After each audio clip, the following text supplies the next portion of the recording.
Hindu JAC AP convener Nagalingam Shivaji అన్నారు. దర్శన్ సభ్యత్వాన్ని వెంటనే తొలగించాలని డిమాండ్ చేశారు. హిందూ ధర్మంపై నమ్మకం లేని వారు బోర్డు సభ్యులుగా ఉండకూడదని ధ్వజమెత్తారు. బోర్డు సభ్యుడిగా ఉంటూ హిందూ ధర్మంతో వ్యాపారం చేస్తున్నారని ఆగ్రహం వ్యక్తం చేశారు.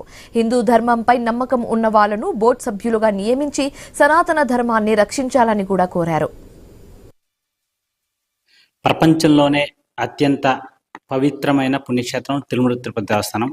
అటువంటి తిరుమల తిరుపతి దేవస్థానంలో అనేక సంవత్సరాలుగా అనేక మంది బోర్డు మెంబర్లు ఉన్నారు.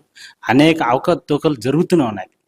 ఈరోజు లేటెస్ట్గా కర్ణాటక చెందిన ఒక వ్యాపారవేత్త దర్శన్ గారు వారి యొక్క ధర్మపత్ని, అంటే వారిలో సగ భాగమైన ధర్మపత్ని క్రైస్తవ మతానికి సంబంధించిన పద్ధతి ఆచరిస్తూ మోకాళ్ళ మీద ప్రార్థన చేసింది.